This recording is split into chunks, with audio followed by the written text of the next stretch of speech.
ይሄን ቪዲዮ ለአዶናይ አድርሱልኝ። አዶናይ በጥንቃቄ አዳምጠኝ። ኢትዮጵያ ውስጥ ያልተረዳው ትልቁ ባህላችን ምን እንደሆነ ታውቃለህ? ሌላ ሀገር ላይ የሌለ ምቀኝነት። ኃጢአት ለመከልከል ብለው የሚጾሙ ሰዎች ብፁዓን ናቸው። ሕገ እግዚአብሔር ለመጠበቅ ብለው የሚጾሙ ሚካኤልን ተወዱታላችሁ። አሁን ወደዋለን ምን ወዳለን እጃችሁን አውጡ። እጅ አወጣን በሩ ወደ ኪሳችሁ ግቡ፣ ያላችሁን አውጡ። ውድ ቤተሰቦቼ ዛሬም በአዲስ ቪዲዮ ተገናኝተናል። ሁላችሁም ውድ ቤተሰቦቼ እነዚህን ቪዲዮዎች ለብዙ ሰዎች ተደራሽ እንዲሆኑ ሼር ማድረጋችሁን እንዳትረሱ። ሐሳብ፣ አስተያየት፣ ጥያቄ ካላችሁ ጻፉ። ቪዲዮውን ስትጀምሩ ላይክ አድርጋችሁ ጀምሩ። በቀጥታ ወደ ዛሬው መርሃ ግብራችን እንሄዳለን። ይሄን ቪዲዮ ለአዶናይ አድርሱልኝ። አዶናይ በጥንቃቄ አዳምጠኝ። ኢትዮጵያ ውስጥ ያልተረዳው ትልቁ ባህላችን ምን እንደሆነ ታውቃለህ? ሌላ ሀገር ላይ የሌለ ምቀኝነት። የሰው ስኬት የማንወድ ሰውን ለመጣል የምንሯሯጥ ሰዎች ነን። ነፈሰው ጋር የምንነፍስ ሾርት ሚሞሪ መሆናችንን መዘንጋት የለብን። ይሄ ልጅ አስታወስከው? እንደዚህ ልጅ በጣም ታዋቂ ሰው አልነበረም። ሶሻል ሚዲያ ላይ በርካታ ተከታዮች ነበሩት። እንግዲህ የሆነ ሰዓት ላይ ሲያቅበለብለው ሰውን ተደገፈ፣ ሰውን ተማመነ፣ ሰውም ጣለው። ዛሬ የሚገኝበትን ቦታ ታውቀዋለህ መቼም። እስር ቤት ነው የሚገኝ። ዛሬ ማንም ዞር ብሎ የሚያየው የለም። ተመልከት። የሰው ልጅ ለጊዜ ይወዳል፣ ለጊዜው ይጠላል። ወንድማ አሁን የደረስክበት ደረጃ፣ አሁን ያለበት ነገር እጅግ ደስ የሚል ነው። በአንተ ከፍታ የሚደሰቱ ሰዎች አሉ፣ እውነት ነው። ግን ደግሞ አሁን ከአንተ ስህተት የሚፈልጉ ሰዎች፣ የአንተን ውድቀት የሚፈልጉ ሰዎች በጣም ብዙዎች ናቸው። ግን የተቀበሩ ቦምቦች ናቸው፣ አይወጡም። አሁን ልክ ስህተት ባገኙ ቁጥር፣ ችግር ባገኙ ቁጥር አንተን ለመውቀት የተዘጋጁ በጣም በርካታ ሰዎች አሉ። ኢትዮጵያን ባህላችን እንደዚህ ነው ብራዘር። ስለዚህ ሁሌም ቢሆን ማድረግ ያለብን ነገር ነገር ዝነኝነትህን በጨመረ ቁጥር፣ የሰውን ፍቅር እግዚአብሔር በሰጠ ቁጥር እግዚአብሔርን አመስግነው። ሁሌም ተንበርከክ፣ ሁሌም ለእግዚአብሔር ስግድ፣ እግዚአብሔርን እንዳትረሳ። ይሄ ደግሞ ለአንተ አይነገርም ብራዘር። ሁሌም ደግሞ የማተዋት ሁሌም ስሟን የምጠራው እመቤታችን ቅድስት ድንግል ማርያም አለች፣ ለእሷ ንገራት። አለበዛ የኢትዮጵያ ሕዝብ እንዴት ማንሳት እንዳለበትም እንዴት መጣል እንዳለበትም ያውቃል። ስትበልጡ አይወድም አባቴ። ስለዚህ ጥንቃቄ አድርግ። እወዳለሁ ብራዘር። እኔ ሁላችሁም የሰውን ውድቀት የምትመኙ ሰዎች የእናንተም ጉድጓድ እየቆፈራችሁ መሆናችሁን አውቁ። አዶናይ በቦዲ ጋርድ ተንቀሳቀስ ከፍሎ ነው አይደለም? ምንም አዲስ ነገር የለውም። ከፍሎ አይደለም በፈለገው ነገር መንቀሳቀስ ይችላል። ያንተን ገንዘብ አልጠየቀም። ስለዚህ ምንድነው ችግሩ? ለምንድነው ከሰው ስህተት የምትፈልጉት? ስራ፣ ተለውጥ፣ ከሱ በላይ ትሆናለህ ነገ። ስለዚህ ሁሌም ችግራችሁ ምንድነው? በሰው ውድቀት ላይ ጊዜያችሁን አይናችሁን ትኩረት የምታደርጉ ሰዎች የራሳችሁ ጊዜ እያለፈባችሁ ነው። ስለዚህ ራሳችሁ ላይ ስሩ ብራዘር። ምክሬ ነው ለአዶናይ። መቼም ለአንተ አልመክርም። ይሄን እግዚአብሔር ይጠብቃል። ኃጢአት ለመከልከል ብለው የሚጾሙ ሰዎች ብፁዓን ናቸው። ሕገ እግዚአብሔር ለመጠበቅ ብለው የሚጾሙ በተለይ በዓለማችንም በአገራችንም እንደ ግለሰብም በዚህ ሰዓት ጾም ያስፈልገናል። ያስፈልገናል። ጾም ብቻ የሚፈታቸው ችግሮች አሉ፣ ያለ ጾም የማይፈቱ። እዚህ የማቴዎስ 17 ላይ ጌታችን በታቦት ተራራ ያደረገውን ክብሩን የገለጠበትን ታሪክ ታውቃላችሁ። እሱ ታሪክ ላይ ከታች የተጻፈ ብዙ ጊዜ ትኩረት የማይሰጠው የወንጌል ክፍል አለ። ጌታችን ወደ ታቦር ተራራ ስንት ደቀ መዛሙርት ነው ይዞ ሄደው? 3። ስንት ይቀራሉ መሬት ላይ? ሂሳብ ላይ ችግር አለ እንዴ? ስንት ሰው ይቀራል? 9ኙ በጣም ጭንቅ ላይ ነበሩ። በነገራችን ላይ ጋኔል ያለበት ልጅ ያለው ሰው ልጁን አምጥቶ ማነው ደቀ መዛሙርቱን ፈውሱልኝ አላቸው። ስንት ሆነው እምቢ አላቸው። ለ9 ጋኔሉ እምቢ አለ። ሌላ ቀን እኮ አጋንንት በስም ተገዙልን እያሉ ደስ እያላቸው መጥተዋል፣ ለክርስቶስ ነግረውታል። ያን ቀን ግን ጋኔሉ እምቢ አለ። ስንት ሆነው? ግን ይሄ ጋኔል ደግሞ ክፋቱን መሰላችሁ ደንቆሮና ዲዳ ነበር ይላል። እየሰማችሁ ነው? አይሰማም፣ አይናገርም። ምን ማለት መሰላችሁ? የት ነው ያዝከው ስትለው አይሰማም። ውጣ መች ነው የምትወጣው ስትለው አይመልስም። ለ9 ተሰቃዩ። በኋላ ጌታችን ከዚያ ተራራ ወረደ። ሲወርድ ሰውየው ሄደና ጌታ ሆይ ልጄን ጋኔን ይዞታል፣ በጨረቃ ይጥለዋል። በምን ይጥለዋል? ማታ ማታ ይነሳበት። አንዴ ወደ እሳት አንዴ ወደ ውሃ ይጥለዋል። ወደ ደቀ መዛሙርትህ አመጣሁት፣ ሊፈውሱት ግን አልቻሉ። ቢቻልህስ ልጄን ፈውስልኛል። ምን ቢልህስ? አይገርም? ክርስቶስን ቢቻልህስ ይባላል። ተማሪዎቹ ካቃታቸው ያው መምህሩም እንደነሱ ነው ብሎ እኮ እግዚአብሔርን ያስናቅነው እኛ ነን እኮ። እኛ ስላቃተን ያቅተዋል የሚሉ ሰዎች አሉ። ቢቻልህስ ልጄን ፈውስልኛል። ቢቻልህስ ትላለህ፣ ለሚያምን ሁሉ ይቻላል። ጌታ ሆይ አምናለሁ አለማመኔን እርዳው። አምናለሁ አለማመኔን እርዳው ማለት ምንድን ነው? አምናለሁ በጽንሰ ሐሳብ ደረጃ ግን እምነቴ ብቁ ስላልሆነ አለማመኔን እርዳው። ከዛ ጌታ ወደ ሕዝቡ ዞረና እማታምንና ጠማማ ትውልድ እስከ መቼ ከእናንተ ጋር እኖራለሁ አለ። ልጁን አምጡት አለ። ውጣ አለው። ጋኔኑ ወዲያውኑ ወጣ ይላል። ስሙ የተመሰገነ ይሁን። ከዚያ ሐዋርያቱ አሁን ሕዝቡ ተበተነ። ጋኔን እስኪወጣ ነበር። ጋኔኑ ሲወጣ ሄደ። ሕዝቡ ሲሄድ ሐዋርያት ቀሩ። ከሐዋርያቱ ደግሞ 9 ለብቻቸው ወደ ጌታ ቀረቡና ጌታ ሆይ እኛ ልናወጣው ያልቻለው ለምንድን ነው አሉት። ይህን ጋኔን አውጡ ብለህ ስልጣን ሰጥተናል። ክህነት ተሰጥቷቸዋል። ባጋንንት ላይ ስልጣን ተሰጥቷቸው ለምን አቃተን እኛ ብለው ጠየቁት። ጌታችን ምን አለ? ስለ እምነታችሁ ማነስ ነው አለ። ስለ ምናችሁ ማነስ ነው? በደንብ አስተውሉ። ቅድም ሕዝቡን የማታምን ጠማማ ትውልድ አለ። አሁን ደግሞ ሐዋርያትን ስለ እምነታችሁ ማነስ ነው። ይህ ጋኔን ያልወጣው በሕዝቡ የእምነት ጉድለት ነው ወይስ በሐዋርያቱ? በሁለቱም ነው። ግን ልብ አድርጉ፣ ክርስቶስ ደቀ መዛሙርቱን ለብቻቸው እምነት የላችሁም አለ። ሕዝቡን ለብቻው እምነት የለህም አለ። እኛ ብሎ ምንድነው የምናደርገው?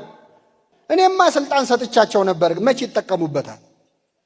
እምነት ይጎላቸዋል፣ አይረቡም ብሎ ሕዝቡ ፊት ሐዋርያቱን ባዋረደ ነበር። እንደዚህ ዘመን ቢሆን ኖሮ ካህናት ሲሰደቡ ሕዝቡ ደስ ይለዋል። አሁን ጳጳሳት ሲሰደቡ ደስ ይለዋል። ምን አባት አለ ሲባል ደስ ይለዋል። ትናንት ከትናንት ወዲያ ተናደው የተናገሩ ሰዎችን ቪዲዮ እየወሰዱ አይደል አሁን እያሰሙን ያሉት። ሲኖዶስ ሲሰደብ፣ አባቶች ሲሰደቡ ደስ ይለዋል። ችግሩ እኮ አባቶች ላይ ነው ሲባል ሰው ደስ ይለዋል። ክርስቶስ ግን እንደዚህ ያላደረገ። ችግር ነበረባቸው፣ አዎ ነበረባቸው፣ ግን ሕዝቡ ፊት አላዋረዳቸው።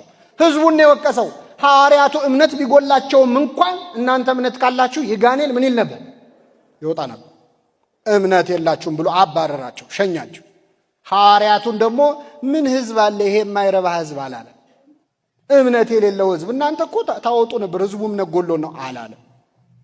በእናንተ ችግር ነው አለ። ካህናቱን ለብቻ ሕዝቡን ለብቻ ነው የሚገስጸው። ከዚያ ውጭ ግን ጋኔኑ ያልወጣበት ምክንያት ምንድን ነው? ይህ አይነቱ ጋኔን ያለ ጾምና ያለ ጸሎት ሊወጣ አይችልም። አንዳንድ ጋኔን አለ ያለ ጾም ያለ ጸሎት የማይወጣ። እስቲ እያንዳንዳችን ይህንን ልጅ ከልጅነቱ ጀምሮ ይጥለው ነበር የተባለ አይነት ከልጅነታችን ጀምሮ ሊለቀን ያልቻለ ጋኔን የለም። የግድ ርኩስ መንፈስ መሆን የለበትም። ሱስ ሊሆን ይችላል፣ አመል ሊሆን ይችላል፣ ክፉ ጠባይ ሊሆን ይችላል። ሊለቀን ያልቻለ ይህ ልጅ በጨረቃ ይነሳበን ነበር ይላል። በምን ማታ ማታ ሲመሽ የሚጀምረን አመል ምንድን ነው? እኛ ጨረቃ ሲመጣ የሚነሳብን የለም የሆነ ነገር። አንዴ ወደ እሳት አንዴ ወደ ውሃ ይጥለዋል። አንዴ ቁጡ የሚያደርገን፣ አንዴ ትሁት የሚያደርገን፣ አንዴ ንጹህ የሚያደርገን፣ አንዴ ርኩስ የሚያደርገን። እያንዳንዳችን ልንላቀቀው ያልቻልነው የሆነ ጋኔን አለ። አገራችንስ ብትሆን ምንድን ነው የሚነሳባት በጨረቃ? ሌሊቱን ምን ተፈጽሞ ነው የሚያድረው? አንዴ ወደ እሳት፣ አንድ ሰሞን አገሩ ድብልቅልቅ ይላል። አንድ ሰሞን ደግሞ ተፋቅረን እፍ እንላለን የሚባለው ልክ እንደ ባልና ሚስት 3 ጉልቻ እፍ ስትሏል የሚነደው የፍቅርን እሳት እፍ ምንልበት ጊዜ አለ። ኢትዮጵያ ለዓለም ዋንጫ አለፈች፣ ለአፍሪካ ዋንጫ አለፈች ብለን አሁን በቀደም ሲበጠበጥ አልነበር አገሩ?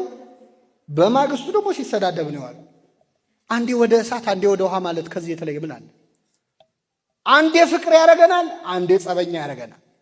በጨረቃ የሚጥለን ሊላቀቀን ያልቻለ ኢትዮጵያውያን ምንድን ነው በሽታችን? እንዲህ አይነቱ ችግር ያለ ጾምና ያለ ጸሎት ሊወጣ አይችልም። የሰማነውን በልቡናችን ያሳድርብን።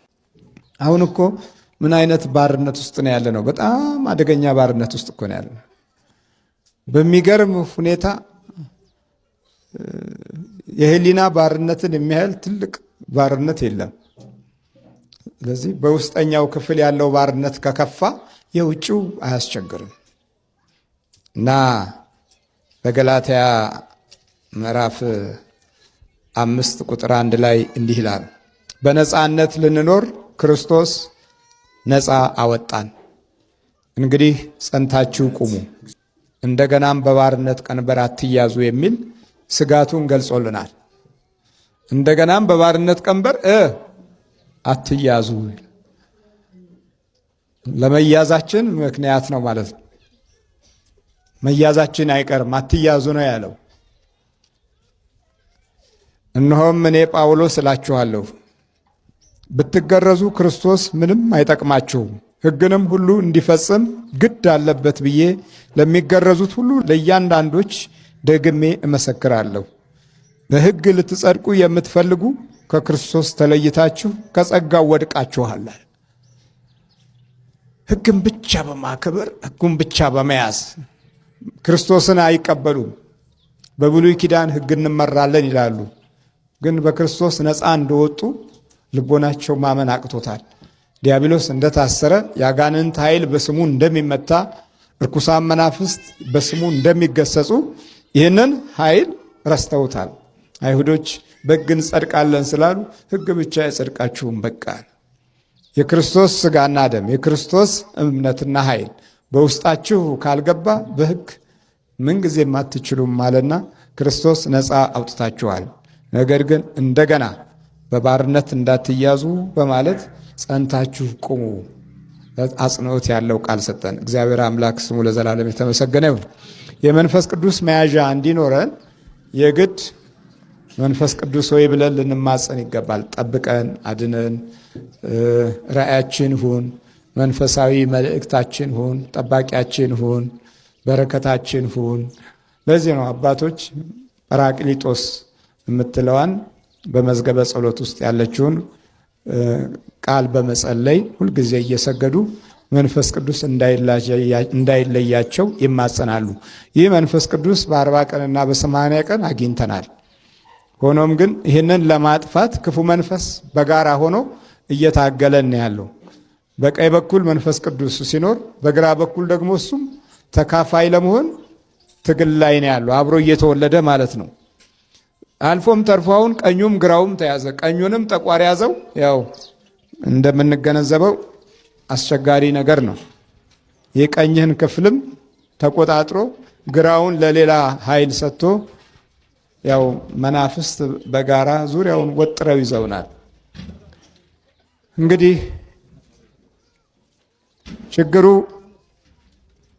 በጠላታችን ላይ ያለን ልምምድ ከዜሮ በታች የሆነ መምጣቱ ላይ ነው። ለምን 100% የምንውልበት ዓለም ይህንን መንፈሳዊ መልእክት ስለማይነግረን ደንዝዘን ውለን ቅዳሜና እሑድ ነው የምናስታውሰው ጠላት እንዳለም። አንዳንዶችም ከናካቴው መናፍስት የናል ገዥ እንደሆኑ ረስተው ነው የሚኖሩት። እግዚአብሔር ማስተዋሉን ይስጣን። ግብረ ስጋ ግንኙነት ፈጽሞ መዝሙረ ዳዊት መጸለይ ይቻላል የሚል ጥያቄ ደርሶኛል። ሁላችሁም ቤቱን ሼር፣ ኮፒ ሊንክ፣ ፎሎ አድርጉ። መልሱን ባጭሩ መልሰዋለሁ ማለት ነው። ግብረ ስጋ ግንኙነት ፈጽሞ መዝሙረ ዳዊት መጸለይ ይቻላል የሚል ጥያቄ ነው የደረሰኝ። መዝሙረ ዳዊት ከጸሎት ክፍሎች መካከል አንዱ የጸሎት መጽሐፍ ነው ማለት ነው። 150ው መዝሙረ ዳዊት ከጸሎት ክፍሎች መካከል አንዱ ነው። ስለዚህ መዝሙረ ዳዊት ለመጸለይ የግብረ ስጋ ግንኙነት ፈጽሞ ይቻላል ነው፣ የሚከለክል ነገር የለውም። ጸሎት ሁሉንም ጸሎቶች በምንጸልይበት ሰዓት ከጸሎተ ቅዳሴ ውጭ፣ ጸሎተ ቅዳሴም እንኳን ከቤተ ክርስቲያኑ አጥር ውጭ ሆኖ ማስቀደስ ይቻላል። እንደዛ አይነት ነገር ድንገት ከገጠመ ማለት ነው። የመጀመሪያው ነገር ግን ግብረ ስጋ ግንኙነት መፈጸም የሚቻለው ከባል ከሚስቱ ጋር፣ ሚስት ከባሏ ጋር ነው ወይስ ከጋብቻ በፊትና ከጋብቻ ውጭ የሆነ ግንኙነት ነው የሚፈጸመው የሚለውን ነገር አንድ ወንድ ከአንዲት ሴት ጋር ብቻ ነው ግብረ ስጋ ግንኙነት መፈጸም የሚችለው። አንዲትም ሴት ከአንድ ወንድ ጋር ብቻ ነው ግብረ ስጋ ግንኙነት መፈጸም የምትችለው። ከዛ ውጭ ግን ወደ ላይ ወደ ታች ላሉ የሚል ሰው ካለ ይሄ ክርስቲያን አይደለም ማለት ነው። አንዲት ሴት ለአንድ ወንድ፣ አንድ ወንድ ለአንዲት ሴት ነው ህጉ ማለት ነው። እግዚአብሔር መጀመሪያ አዳምን ለሔዋን፣ ሔዋንን ለአዳም ፈጠረ ነው። ኦሪት ዘፍጥረት ምዕራፍ 1 ቁጥር 26 ላይ የምናገኘው ቃል እስከ 28 ያለው እግዚአብሔር አዳምን ፈጠረው ሔዋንን ፈጠረለት የሚለውን ቃል ነው።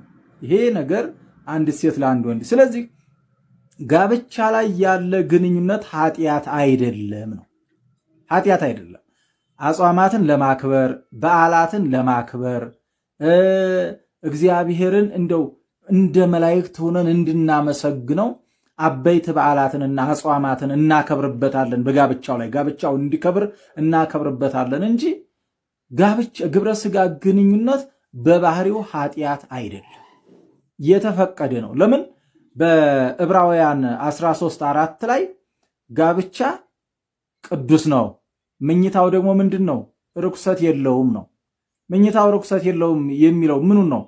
ሚስት ከባሏ ጋር፣ ባል ከሚስቱ ጋር ሲተኛ ይሄ ርኩሰት አይደለም ነው። ነገር ግን ምግብ ተገኘ ተብሎ ሁልጊዜ አይበላም። ምግብ ተገኘ ተብሎ ሁልጊዜ እንደማይበላ ሁሉ ትዳር እንዲሰምር፣ እንዲባረክ፣ እንዲቀደስ ምን መደረግ አለበት? አጽዋማት መከበር አለባቸው፣ በዓላት መከበር አለባቸው። ስለዚህ እነዚህ ነገሮች አጽዋማትና በዓላት ብቻ አይደለም፣ እንግዶች ራሱ መከበር አለባቸው። እንግዶች መከበር አለባቸው። በገጠሪቷ ኢትዮጵያ እንግዳ ሲመጣ አልጋ ተለቆ ነው የሚታደረው። አልጋ ለቀው ባልና ሚስት መደብ ላይ ነው የሚተኙት። እንግዳ ይከበራል። እንኳን አጽዋማት በዓላት ይቅርና ማለት ነው ቤተሰብ ይከበርበታል በትዳር ውስጥና ስለዚህ ያ ስለሆነ ነው እንጂ የግብረ ሥጋ ግንኙነት ፈጽሞ ዳዊት መጸለይ ይቻላል? አዎ ይቻላል። ቅዳሴ ማርያም መጸለይ ይቻላል? አዎ ይቻላል። ውዳሴ ማርያም መጸለይ ይቻላል? አዎ ይቻላል። አቡነ ዘበሰማያት መጸለይ ይቻላል? አዎ ይቻላል። ገድላት ድርሳናት ማድረስ ይቻላል? አዎ ይቻላል። የማይቻል ነገር የለም። ቅዳሴ አስቀድሶ ከመቁረብ ውጭ፣ ሌላው ደግሞ ከጥምቀት ውጭ፣ ሌላው ይቻላል ነው። ይቻላል። ጥምቀት ሲባል ስጋዊ ጥምቀት፣ መንፈሳዊ ጥምቀት፣ የልጅነት ጥምቀት የሚባሉት ነገሮች እነዚህን ያካትታል ማለት ነው። ከዛ ውጭ ግን ሁሉም ነገር ስለሚቻል የግብረ ሥጋ ግንኙነት ትፈጽማለህ። አፍረተ ስጋህን ትታጠባለህ፣ ትታጠቢያለሽ፣ እጅሽን ፊትሽን ትታጠቢያለሽ። ከዛ በኋላ ቀጥ ብለሽ ጸሎት ቤት ገብተህ ትጸልያለህ። ምንም ችግር የለውም ማለት ነው። ይሄ እግዚአብሔር ከሁላችን ጋር ይሁን። ክርስትና ጥሪው ለቅድስና ነው። ቅዱሳንን ለማድነቅ ብቻ ነው የተጠራ ነው። አንዳንዴ ያው የሆነ ዘመን የሚያመጣው ፈተና የሆነ ጥሎት የሚያልመው ጠባሳ አለ እና አንዳንዴ ስለ ቅዱሳን አማላጅነትና ክብር ብቻ በመመስከር ተጠምደን ራሳችንን ከቅድስና እንዳናረግን መጠንቀቅ አለብን። ምክንያቱም ክርስትና አድናቂነት ፋን ብቻ አይደለም። ስለ ቅዱሳን ብቻ አድንቀን የምንለይበት አይደለም። በዚህ ዓለም ባሉ ጨዋታዎች የሚጫወቱት የተወሰኑት ናቸው። ሌላው ውጭ ሆነው ያጨበጭባል፣ ይደግፋል እንጂ ገብቶ መጫወት አይችልም። የጨዋታ ሕግ አይፈቅድም። ክርስትና እንደዛ አይደለም። ስለሆኑ ቅዱሳን አድንቀን ብቻ የምንቀርበታለን። ለዚህ ነው ቅዱስ ጳውሎስ በዕብራውያን መልእክቱ ምዕራፍ 12 ላይ ትቀደሱ ዘንድ ፈልጉ፣ ያለ እርሱ ማለት ያለ ቅድስና እግዚአብሔርን ማየት የሚችል ሰው የለም ይላል። የተወደዳችሁ የእግዚአብሔር ቤተሰቦች ከእግዚአብሔር ቅድስና ካልተሳተፍን እግዚአብሔርን ማየት አይችልም። ምክንያቱም እግዚአብሔር በባህሪው ቅዱስ ነው። እንግዲህ ቀኖናው እንደዚህ ቃሉን መስማታችን፣ ንስሐው፣ ቃል እግዚአብሔሩ፣ ስጋው ደግሞ የተዘጋጀው እኛን ለመቀደስ ነው፣ እኛ እንድንቀደስ ነው። ስለዚህ የክርስትና ጥሪ ሰዎችን ለመቀደስ ነው። ክርስቶስ መስዋዕት የሆነው ቤዛ የሆነው ሰዎችን ለመቀደስ ነው፣ ቅዱሳንን ለማፍራት ነው። ታዲያ ይሄ የእግዚአብሔር ሐሳብ ተፈጸመ ወይስ ቀረ? ክርስቶስ ራሱን የተቀደሰ መስዋዕት አድርጎ ያቀረበበት ምክንያት ተፈጸመ ወይስ ቀረ? ተግባራዊ አማናዊ የሆነ ወይስ ቀረ የሚለውን የምናገኘው ከቅዱሳን ሕይወት ነው። ስለ ቅዱሳን ስንነጋገር እግዚአብሔር አብ አንድያ ልጁን ኢየሱስ ደግሞ ራሱን ለመስዋዕት ለቤዛነት የሰጠበት ምክንያትና ዓላማ መፈጸም አለመፈጸሙ፣ ፍሬ ማፍራት አለማፍራቱ የምናየው በቅዱሳን ሕይወት ነው። ስለ ቅዱሳን ሕይወት ስናነሳ በክርስቶስ ቀዳሽነት በክርስቶስ ቤዛነት የተገኙ የመስቀሉ ፍሬዎች ከዕፀ መስቀሉ ስር የበቀሉ ችግኞች፣ ቡቃያዎች፣ ፍሬዎች መሆናቸውን እናውቃለን። ስለ ቅዱሳን ካልተማር የቅዱሳንን የሕይወት ፍሬ ካላወቅን የክርስቶስ ቤዛነት ፍሬ ማፍራትና አለማፍራቱን በእርግጠኝነት እንዴት እናውቃለን? አዎ የእሱ ቤዛነት ፍሬ ያፈራል። ግን እንዴትና መቼ፣ የት ላይ?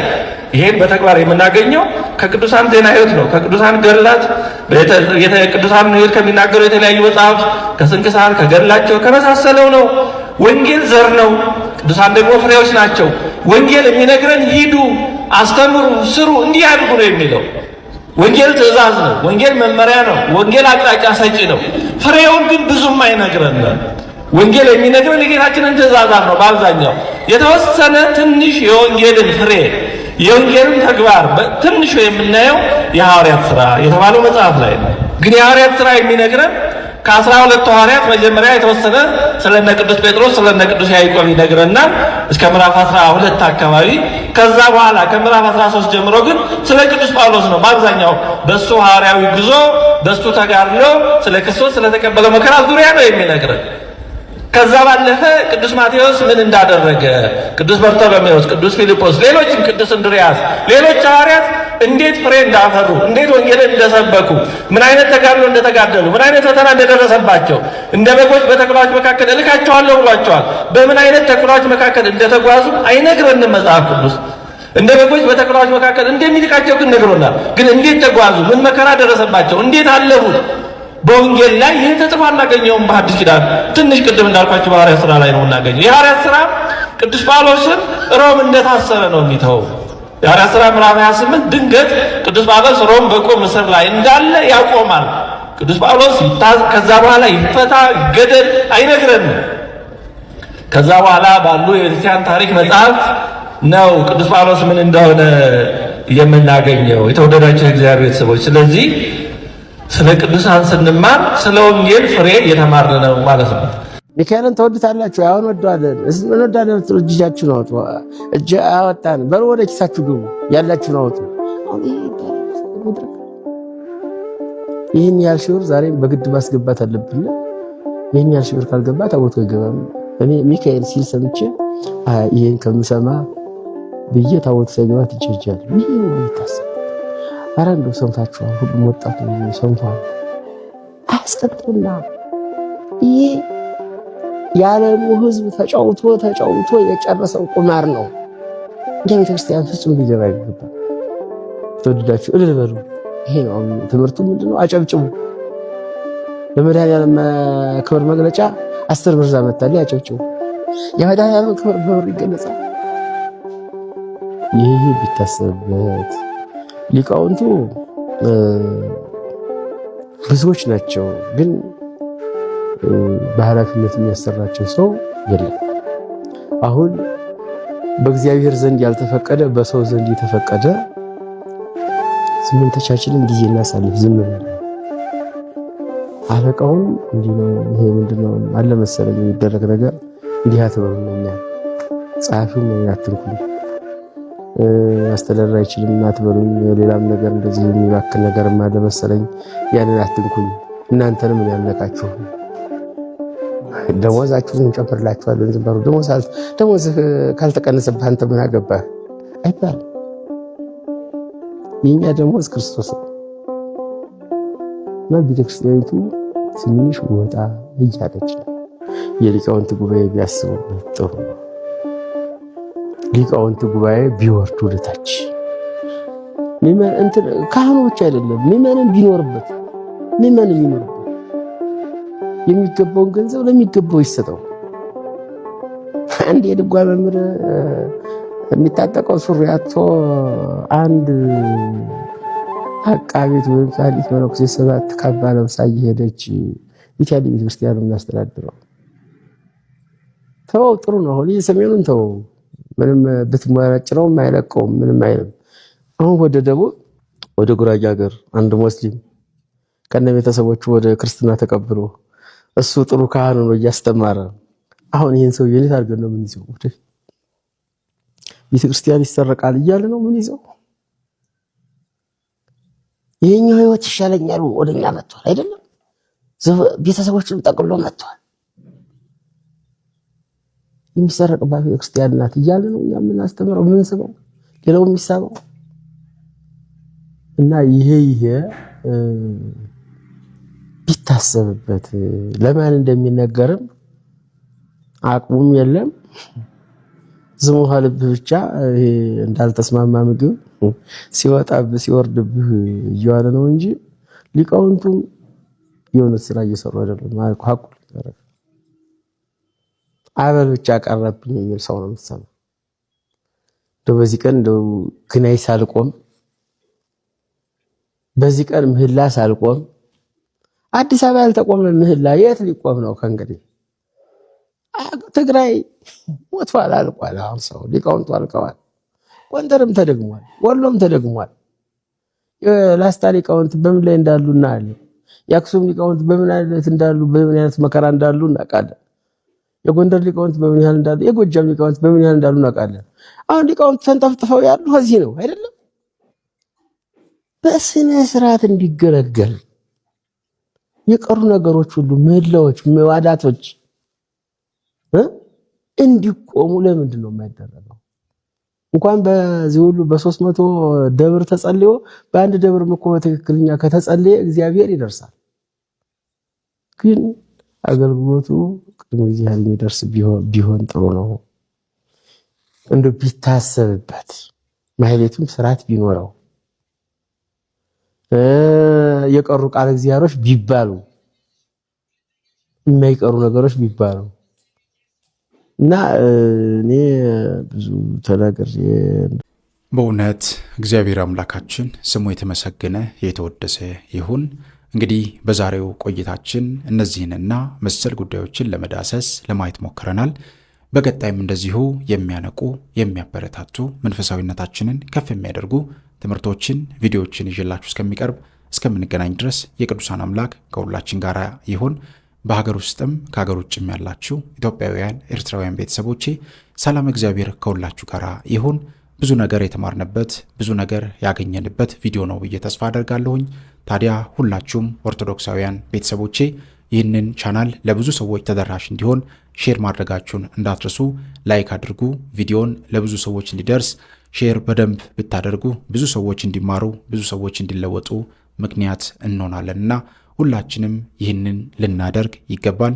እግዚአብሔር አምላካችን ሁላችንንም ይጠብቀን። እግዚአብሔር አምላካችን ሀገራችንን ሰላም ያደርግልን። እግዚአብሔር አምላካችን ቤተክርስቲያናችንን ይጠብቅልን። እግዚአብሔር አምላካችን ሕዝቦቹን ሁላችንንም እግዚአብሔር አምላክ ይጠብቀን። በእውነት እንበርታ፣ እንጠንክር። እግዚአብሔር አምላካችን በጉዟችን በመንገዳችን ሁሉ ከሁላችን ጋር ይሁን፣ ያግዘን፣ ይቆየን። አሜን።